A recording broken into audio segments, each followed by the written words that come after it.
My name is Dane Drotts. I am the CEO and co-founder of TechnoCode. Our office is right behind this office, so if we had a zip line, we could zip line back and forth and have fun with all the guys over here at Built Worlds. We have lots of experience in developing mobile apps. We're experts in construction apps. One of the partners we work with is, which maybe you've heard of, is Parsons Brigham.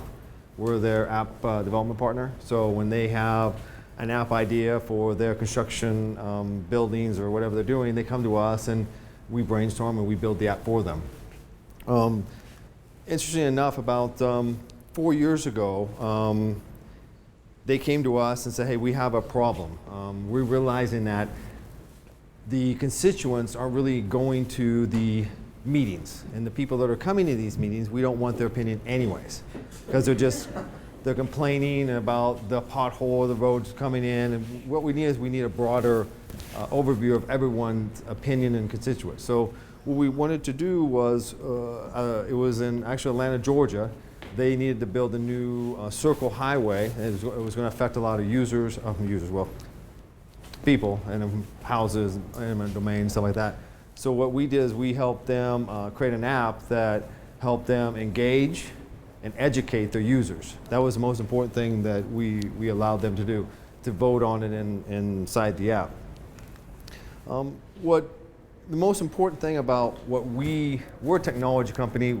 You guys have the hard jobs. You have to build this stuff, which I wouldn't want to do. But I think we have an easy job. We just have to come up with ideas and technology. So, but the app had to be a way to outreach the constituents, engage them, as I mentioned, make them aware of what's going on. Transparency. We wanted to, in the app, to give them 100% transparency of what's going on in their community, what's going on on their way to work, et cetera. And also secure.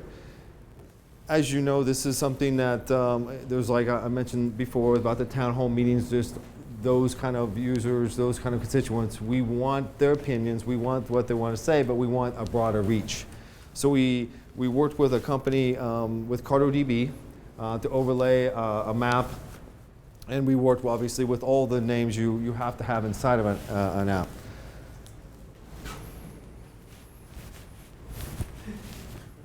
So we released multiple apps across over the 4 years working with Parsons. It's been a great partnership with us. The one we released early in February was, the code name is called TUMI. It's Western Council of Management in California, where they're building out some new roads. They want to do some transparency. But the most interesting one that they came to us about 45 days ago and said we had to have this app in 45 days on multiple platforms. And we had to put our team together and get it done because they're doing a big vote, and it's called Proposition 1 in Salt Lake City. And what they want to do is they want to give complete transparency because they're doing a new tax vote, and they want they're afraid that when you hear the word tax vote for potholes and new construction, that fears people away, but they want to give them complete transparency of what's going on in the app. So you could, they're going to promote the app. They haven't released it yet. They're going to release it next week. But the idea is that wherever you're at, it'll geolocate you where you're at. You can drop a pin. You can see what's going on in your area and say, hey, this is going to, if I vote on this Proposition 1, I can maybe not hit that pothole that breaks my wife's car or whatever the process is. But the app is just going to give 100% transparency. It's also going to allow you, if you want to vote on it, you can find out more information about the Proposition 1 and how it's going to affect your life and et cetera. But it's just, the thing is we wanted to allow engaging features. So in this app, we're allowing different pieces of Facebook, Twitter, Instagram, and everything fold into one location. Another interesting thing we're doing is, how many have heard of iBeacons technology? Okay.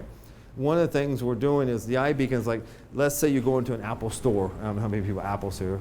Go into Apple store. First thing it says is like, welcome to Apple Store, because the iBeacons knows you're there and what you're doing and why you're doing it in there, right? What we're doing is we're installing iBeacons on different construction roads. So if you're driving and you know that the bridge is going to be impaired for 2 weeks, we're going to put iBeacons. We're going to put a zone around, a geofence around that bridge. So when you have the app, it'll tell you, hey, in the next 2 weeks, don't go this way. Here's an alternative route for you, easier. So it just kind of helped the constituents better. With these and countless more tech advancements shaping the way we work and play, we want to hear what you have to say. Leave us a comment in the section below, check out all of our other videos, and be sure to subscribe. Thanks for watching.